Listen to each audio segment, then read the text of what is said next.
Chers téléspectateurs, comme on avait mentionné au début de notre édition, nous allons consacrer notre débat principal aujourd'hui afin de parler d'un phénomène qui se répète partout dans le monde, des incendies qui s'intensifient au cours de la saison de l'été pour plusieurs raisons. Bien sûr, la chaleur, l'utilisation de plusieurs appareils également électriques qui peuvent causer à excès, qui peuvent vraiment causer des phénomènes pareils. Comment lutter contre ce phénomène? Quelles sont les raisons? Et est-ce que c'est toujours criminel ou ça peut être vraiment le résultat d'un hasard? Ce sont des questions qu'on va poser aujourd'hui à notre invité, Monsieur le Général Ibrahim Choukri, expert en sécurité. Bienvenue à notre programme, Monsieur le Général. Bonjour Mona, bonjour Dalia. Bonjour Monsieur le Général. Alors, comme on a vu au cours des 2 dernières semaines, il y avait plein d'incendies en Égypte, surtout au centre-ville, dans des endroits commerciaux surtout. Comment vous voyez ce phénomène? Vous avez dit avant de commencer que c'est assez qu'on exagère un peu, que les citoyens exagèrent un peu, que déjà au cours des années passées, ça existait ces incendies, mais à cause des réseaux sociaux, les gens exagèrent un peu le phénomène. Bon, permettez-moi d'abord d'analyser cette situation, cette affaire, comme suit. Ce qui me permet aussi de dire au premier lieu que le général Mohamed Sakr, responsable de la protection civile en Égypte, il a déclaré hier soir en direct à la télévision égyptienne que les statistiques qui sont faites concernant les affaires de protection civile, y compris bien sûr l'incendie, le feu, etc., c'était tellement plus grande en l'année 2015 plus que de l'année 2016. Donc pour prendre ça en considération et pour analyser ça, il faut comprendre que c'est une période de l'année où il y a un changement de climat. Bien sûr, nous avons vécu dans un climat très chaud durant ces derniers jours. Deuxièmement, il faut prendre aussi en considération que les gens n'ont pas pris les détails et les démarches nécessaires concernant la protection civile. Si on parle de la science qui s'appelle la protection civile, c'est une science très large, très intéressante par tout le monde. Il y a des points et des détails qu'on doit prendre en considération avant de donner un permis pour une installation ou une société ou un magasin, etc. Concernant aussi les détails de l'électricité dans n'importe quel appartement ou n'importe quel magasin aussi. Donc, les gens n'ont pas pris ça en considération. Si vous avez regardé la situation qui s'est déroulée au niveau de El Ataba, la région de l'Ataba, où il y a eu le feu le très célèbre la semaine dernière, et aussi au niveau de rue Al-Azhar, Al-Ghouria, on voit bien qu'il y a des magasins qui ne sont pas bien installés du point de vue électricité, et du point de vue des lignes d'électricité, et du point de vue aussi des démarches concernant la protection civile en cas de menace. Et aussi, c'était des commerçants qui ont laissé leurs marchandises en plein air. Donc, on ne peut pas nier qu'il y a des erreurs concernant les gens qui étaient dans ces régions. Bien sûr, on va dire pourquoi l'État leur permet de faire ça. Donc, parce que je sais bien que vous allez poser ces questions, nous-mêmes on se pose. Et je vais vous dire que pour avoir un permis d'avoir une nouvelle installation, il faut avoir une visite officielle des responsables de la protection civile pour regarder est-ce qu'il a pris en considération les détails et les démarches concernant la protection civile. Or, à ce temps-là, moi je vous le jure que les responsables de la défense civile ou de la protection civile n'ont pas ce permis-là.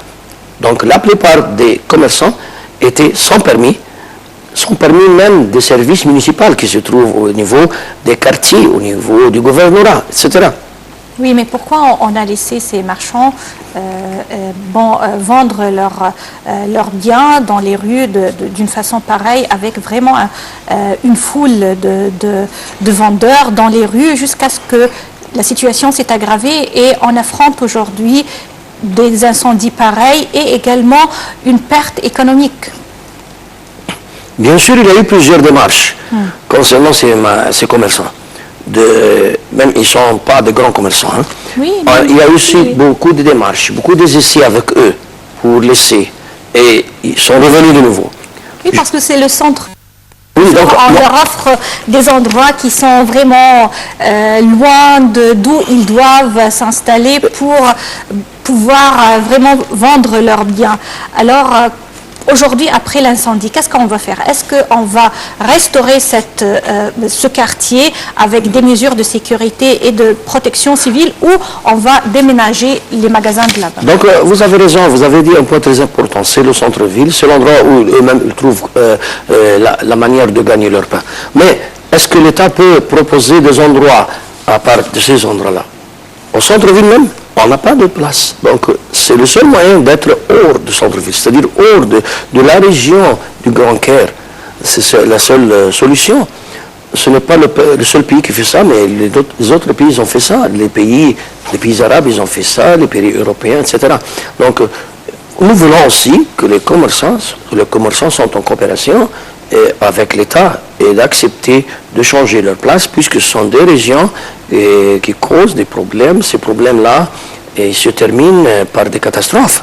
Donc, aussi, il y a une malcompréhension. Et aussi, les gens ils ne sont pas dans la même compréhension de la situation bizarre dont ils sont et dont ils causent à l'État. Et aussi, il faut prendre en considération que les gens aussi, ils garent et ils portent des marchandises, des grandes marchandises, des stocks qui sont dangereux, dans des appartements inflammables, dans des appartements inflammables. Donc vous voyez, c'est une question, ce n'est pas une question sécuritaire au premier lieu de mon point de vue, c'est une question sociale. C'est la compréhension, c'est une question éducative. Il faut éduquer les gens que c'est très dangereux. Mais à part ça, il y aura bien sûr d'autres affaires semblables comme ça dans d'autres régions, puisque les gens n'acceptent pas les démarches de l'État pour prendre en considération les étapes nécessaires afin de protéger n'importe quel locaux. Général Ibrahim Choukri, les opérations d'éteindre les feux, c'est la mission de qui ou bien c'est le rôle de qui? De la protection civile, vous voulez dire? Des opérations D'éteindre le feu. Ah oui. C'est le rôle ou la mission de qui? C'est la mission du département de la protection civile. Au ministère de l'Intérieur? Bien sûr, c'est un secteur, c'est une partie du ministère de l'Intérieur. Alors, comment vous évaluez leur mission ou bien leur rôle dans leur performance? Oui. Exactement. Pour évaluer ça, il faut prendre en considération les étapes qui sont nécessaires afin de donner notre avis sur le travail de nos chers collègues qui se trouvent là-bas. Premièrement, d'abord, ils sont bien éduqués, ils ont bien reçu des stages de formation, soit à l'intérieur de l'Égypte, soit à l'extérieur, même dans tous les pays. C'était déclaré hier soir à la télévision égyptienne.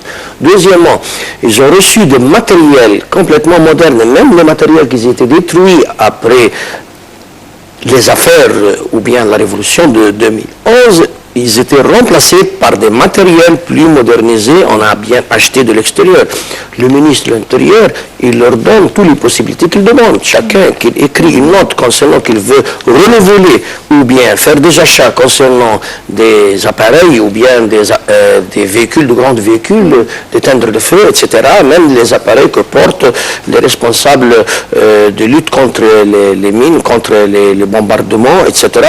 Le ministre les a autorisés de faire les achats, ils ont déjà acheté. Donc, ils sont bien formés, ils ont les appareils nécessaires. Aussi, on a fait des changements sur le niveau de la loi ou des règles qui commandent le travail et le permis de travail.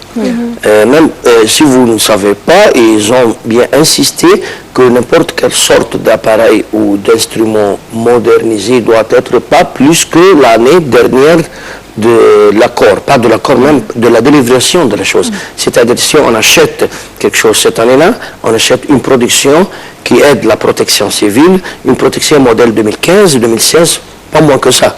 Donc ils sont tous à un niveau supérieur. Mais la question, c'est, concernant ces gens-là, ils sont complètement, de ma part, ils font bien leur travail.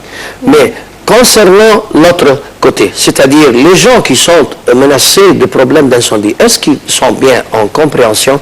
Est-ce qu'ils sont bien en coopération avec les services compétents, c'est-à-dire lorsque le responsable de la protection civile passe dans un immeuble comme là où nous sommes maintenant et vous dit il faut faire telle et telle démarche, il faut éviter ça, il faut ne pas faire ça. Est-ce que vous suivez ça? Est-ce qu'il y a un responsable qui va regarder ça ou contrôler ça? Le problème, c'est de la part de nous-mêmes, nous les citoyens. C'est nous qui avons fait ce problème-là, que nous ne suivons pas les détails, les démarches, les instructions concernant la protection. Ce ne sont pas des instructions de la police, ce sont des instructions pour sauver les gens. Je vous donne un petit exemple concernant les bombes de gaz qui se trouvent à la maison. Parfois, les gens, ils achètent des bombes de gaz qu'on ne sait pas leur source, c'est-à-dire on ne sait pas leur origine, ils sont fabriqués où on ne sait pas. Et ils ont nommé ça les usines qui sont sous escalier. Mais pourquoi vous n'achetez pas des choses qui sont originales parce qu'ils veulent profiter et consommer de l'argent? Ils achètent quelque chose moins cher. Et là, tu entends qu'il y a eu exposition d'une bombe de gaz dans un appartement ou l'autre. C'est un des problèmes. Un autre problème, quand tu fais un appartement, ton nouveau appartement, il est très excellent, très sophistiqué. Tu t'intéresses aussi à faire les meubles, etc. Mais tu oublies de s'intéresser des lignes et des réseaux concernant les câbles et l'électricité. Parce que tu veux chercher le moins cher, tu ne veux pas payer le plus cher ou celui qui est original, des usines originales qui se trouvent au niveau de l'Égypte ou des... Donc pourquoi pas? Tu vois, le problème chez nous, et quatrièmement, je veux aussi attirer l'attention qu'il faut faire une sorte de culture au niveau de tout le peuple sur le sujet de protection civile. Par exemple, il faut que nous faisons des relations avec les étudiants des écoles, aux années primaires, puis préparatoires, puis secondaires, comment font les démarches concernant la protection civile. Je ne parle pas seulement du feu, je parle aussi des expositions, je parle du tremblement de terre. Quand tu auras la malchance d'être au niveau d'un tremblement de terre, qu'est-ce que tu vas faire? C'est-à-dire savoir les règles d'évacuation d'un endroit, par exemple. C'est très intéressant d'apprendre aux petits et aux jeunes et aussi aux élèves, même à niveau universitaire. C'est-à-dire les études, les informations culturelles. Moi, je trouve qu'il y a beaucoup des officiers de responsables de la protection civile au niveau des régions, au niveau du Caire ou d'autres gouvernements, qui font une culture commune avec les écoles, mais peut-être ce n'est pas suffisant, donc il faut être en contact aussi avec les gens que je trouve au club. Pourquoi ne pas faire des stages de formation au niveau de club? Oui, des campagnes de sensibilisation au public afin de savoir quoi faire et quoi ne pas faire. Et parmi également les raisons des incendies à domicile, on doit citer l'excès d'utilisation de la climatisation. Ça cause vraiment beaucoup de dégâts actuellement. Bien sûr, c'est un rôle aussi de la média. C'est-à-dire, il faut faire au niveau, par exemple, de la première chaîne de la télévision égyptienne ou autre chaîne, des problèmes qui font annonce à la femme à la maison. Comment faire et éviter en cas de danger. Ce sont des instructions, des simples choses. Si on est en contact avec ces instructions, on peut éviter. Comment, par exemple, téléphoner à qui? S'adresser à qui? Prendre quelles mesures, en quelle situation? Ce sont des questionnaires qu'on doit se poser eux-mêmes. Oui, c'est vrai. Alors, selon vous, premier élément qu'on doit prendre en considération s'il y a un incendie pareil à la maison ou dans un magasin, qu'est-ce que le public normal doit faire avant l'arrivée de la protection civile pour vraiment contrôler l'incendie? Bon, d'abord, il faut protéger les personnes. C'est la première chose qu'on doit s'intéresser. Vous trouvez souvent des gens qui sont en contact avec, en face de quelques dangers, ils essayent de protéger autre chose matérielle sauf l'être humain. Donc il faut prendre en considération que l'important c'est l'être humain. Par exemple, s'il y a un problème au niveau d'un grand immeuble de plusieurs étages, des 10 ou 15 ou autres, il ne faut pas utiliser les ascenseurs, bien sûr. Si par exemple dans une maison, il faut éviter l'électricité. Si vous entrez par exemple à la cuisine et vous trouvez qu'il y a des problèmes durant le travail de la femme à la cuisine, il faut éviter le bout à gaz et ne pas l'utiliser, c'est-à-dire ne pas augmenter le feu. Il ne faut pas ajouter de l'eau, mais essayer d'étouffer le feu. Parce que c'est pour cela que je vous dis qu'il faut faire des cours et des stages. Parce que le plus important, c'est que nous avons étudié lorsque nous étions jeunes dans notre travail policier, qu'il y a ce que nous appelons un triangle de feu. Le triangle, c'est-à-dire le feu augmente et ça fait un danger. Pour quelle raison? Pour trois choses. S'il y a la matière elle-même qui peut être enflammée, et s'il y a aussi le plus important, c'est l'oxygène qui peut faire une combustion avec d'autres. Donc, si on étouffe l'oxygène, c'est-à-dire il y a aussi quelque chose qu'on peut donner comme avis à toutes les femmes. Quand vous voyez un feu, c'est le mieux d'étouffer avec n'importe quel appareil dans la cuisine, au lieu de jeter de l'eau, parce que souvent les gens, ils pensent le seul moyen, c'est de l'eau. Et l'eau, avec l'huile, par exemple, ça augmente le feu, ça ne diminue pas le feu. Donc, il y a des petites et simples connaissances que nous avons besoin de faire des programmes ou des périodes, petites périodes dans chaque programme qui est un programme populaire, au niveau de la télévision, aussi au niveau des annonces, etc. Et au niveau du public lui-même, c'est-à-dire les clubs, les écoles, etc. Ça, c'est très intéressant. Il y a beaucoup d'experts dans ce domaine. Pas seulement ceux qui sont au service, mais il y a d'autres qui ont terminé leur service et qui peuvent donner leur expérience au niveau de tout le peuple égyptien. Donc, prenez en considération qu'il y a deux problèmes concernant le peuple lui-même, et ce n'est pas de problème de la police. Nous, on ne donne pas des permis à ceux qui n'ont pas fait les démarches nécessaires. On ne donne pas les permis. Et c'est déterminé, c'est quelque chose de définitif, ce que je vous ai dit. Mais le problème, c'est qu'il y a des gens qui dépassent ce degré-là. C'est illégal, ce commerce. Oui, illégal, et il cause des problèmes.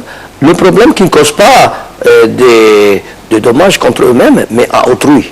Ça, c'est autre chose. Donc, il ne faut pas endommager les autres aussi avec ces actes qui sont illicites, bien sûr. Général Ibrahim Choukri, il y a des rumeurs et des spéculations qui se propagent sur les réseaux sociaux, dans les médias, par des analystes ou bien des activistes, que ces incendies-là qui ont eu lieu la semaine dernière sont bien préparés et sont une sorte de complot afin d'épuiser les forces de sécurité et les forces de police avant un autre attentat ou peut-être, ou bien des autres affaires qui seront au cours du mois de Ramadan. Des attaques terroristes, peut-être des attentats. Alors, que pensez-vous de cette théorie? Moi, je veux vous dire franchement, nous, comme policiers, on travaille sur des points déterminés et sur des statistiques. On ne travaille pas sur des analyses des écrivains ou autres. C'est-à-dire, vous avez dit, maintenant, dans votre question, il y a des rumeurs, il y a des analystes, etc. Toutes ces choses-là, nous, dans notre travail, on a un travail sérieux sur le terrain. C'est-à-dire, on peut regarder ça, on peut prendre en considération, mais ce n'est pas notre base de travail. Notre base de travail, ce sont les statistiques. Je viens de vous dire, il y a quelques instants, que les statistiques concernant la protection, le département de la protection civile, au niveau de l'année 2015, la première période, c'est-à-dire le premier quart de cette année-là, les incendies et tous les genres de problèmes étaient plus élevés que celles de cette année. Donc ça vous prouve franchement que ce n'est pas l'affaire d'un complot. Si on va parler toujours d'un complot, on ne va pas avancer dans notre travail. Avant de dire un complot, moi, je donne un avis à toute la population égyptienne de bien regarder les démarches concernant la protection civile chez eux. Si vous avez bien pris les considérations concernant la protection des villes, dans votre maison, dans votre appartement, dans votre société, dans votre vie quotidienne, même les locaux gouvernementaux qui ont été atteints aussi. Parce que moi, je ne parle pas des civils seulement ou des peuples, non, je parle aussi même, il y avait des locaux concernant l'État, où il y a eu un incendie.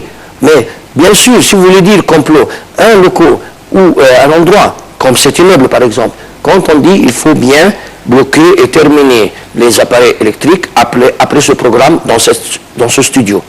Et le responsable ne fait pas son rôle. Et à la fin, on entend quelque chose de douleur. J'espère que ça n'arrive pas, bien sûr, Inch'Allah. Mais je vous dis un exemple seulement. Je ne demande pas que ça arrive, mais c'est un simple exemple. Qu'est-ce que vous attendez de la police ou de la protection civile? Est-ce que, oui, bien sûr, on va venir et on va faire notre travail et on va terminer l'incendie, ou bien terminer l'affaire s'il y a une bombe, s'il y a un incendie, on va faire notre travail, bien sûr, correctement et justement.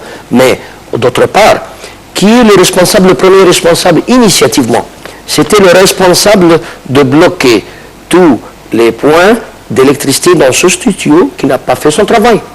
Donc le problème chez nous, en Égypte, que les gens ne font pas leur rôle exactement et honnêtement. Ils doivent faire ça exactement et honnêtement. Après ce qu'ils font leur rôle, et on attend le résultat. Si jamais ça arrive quelque chose d'autre, donc on va voir, donc c'est une autre situation et on fait l'analyse et on trouve quel complot que vous avez parlé. Mais si jamais on n'a pas fait notre rôle, vous attendez n'importe quel dommage, dans n'importe quel niveau. Donc vous ne croyez pas que ces incendies-là étaient faits exprès par des gens qui veulent sont des actes de sabotage, oui. Vous voyez, nous faisons sur plusieurs niveaux. D'abord, il y a un département général au niveau du ministère de l'Intérieur qui fait l'analyse ou le contrôle des évidences criminelles. Et avant ça, il y a le département de la protection civile, bien sûr, au niveau de tous les gouvernements et au niveau du ministère de l'Intérieur, c'est-à-dire au niveau de l'État. Le département de la protection civile, il se déplace sur place, tout de suite, il commence à faire son travail. J'espère aussi que les citoyens sont en bonne coopération à ce temps-là. Parce qu'il y a souvent des problèmes à cause des citoyens qui essayent d'aider, mais qui ralentissent le travail des sapeurs-pompiers. Parce qu'ils ne sont pas en connaissance de ce qu'ils font. Par exemple, au jour de l'affaire de Aqaba, les gens ont essayé d'aider, donc ils ont lancé des matériels qui ont causé de plus de l'inflammation. Des gens, ils ont essayé d'aider les véhicules des pompiers, ils ont mal utilisé les grands tuyaux de l'eau, ils les ont bloqués, ils ont arrêté le fonctionnement du travail pendant des minutes. Donc 10 ou 15 minutes. Les citoyens ont ralenti un peu les... Il était de bon foi, ils voulaient aider, mais ils ont mal aidé et ils ont causé des douleurs en plus. Donc vous voyez, ça c'est très sur la important. scène où il y a l'incendie, ce qui rend... Chacun veut essayer de faire qu'il est compétent, qu'il est de bon cœur, qu'il est un bon citoyen, donc il a endommagé le travail. C'est la même situation lorsqu'il y a des accidents, par exemple, de véhicules ou autres. Vous trouvez un blessé dans la rue. Et on dit, attendez que l'ambulance, parce qu'ils sont bien formés de faire le travail nécessaire. Et quelqu'un utilise ses mains d'une fausse manière, afin de casser le bras de quelqu'un ou autre. Donc, on lui dit, non, c'est de passer. Il y a d'autres qui sont bien formés. Premièrement, la protection civile, ils font leur travail. Deuxièmement, le département de recherche des évidences criminelles, ils commencent eux-mêmes à regarder sur la scène de crime. Nous avons des stages de formation au niveau du ministère de l'Intérieur qui s'appelle la recherche sur la scène de crime. C'est un grand stage. Nous avons même une salle pour la scène de crime au niveau de l'académie de police pour faire apprendre les élèves avant d'être des officiers de police pour comment faire le contrôle et réviser la situation.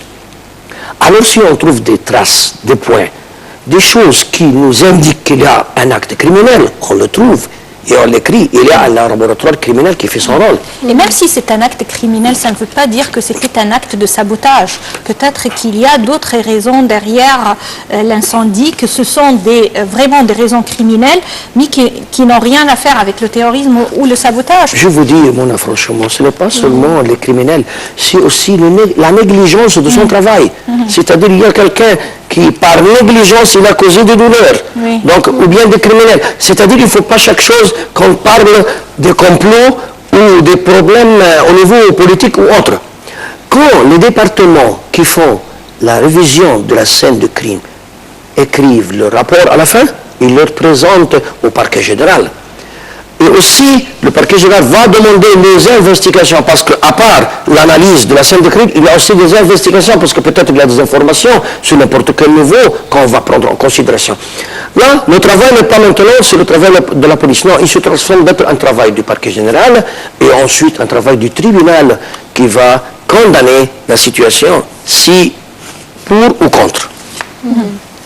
Oui, Monsieur le Général Ibrahim Choukri, on vous remercie infiniment pour ces explications concernant la situation actuelle des incendies qui vraiment ont coïncidé ensemble, ce qui nous a donné vraiment l'impression que c'est un grand acte de sabotage. Maintenant, vous avez mieux analysé la situation. On vous remercie infiniment.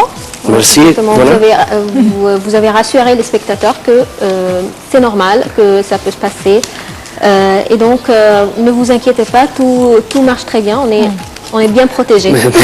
Merci Daniel, merci. Moi j'invite les mass médias de bien faire des programmes sur ce sujet et aussi de venir visiter nos organes de service de protection de ville. Comme ça, vous allez voir bien qu'ils sont des gens qui connaissent bien leur travail, qui sont des nouveaux meilleurs, qui sont aussi à la première classe sur tous les stages de formation à l'étranger et aussi à l'intérieur de l'Égypte. Et on doit aussi leur donner la chance de faire leur travail. Oui, bien sûr. Exactement. Bien sûr. Alors, merci beaucoup, Général Ibrahim Choukri, d'être avec nous, expert en sécurité. Merci aussi, chers téléspectateurs. Passez une très agréable journée. Demain, une nouvelle édition et une nouvelle équipe de Bonjour l'Égypte. Au revoir.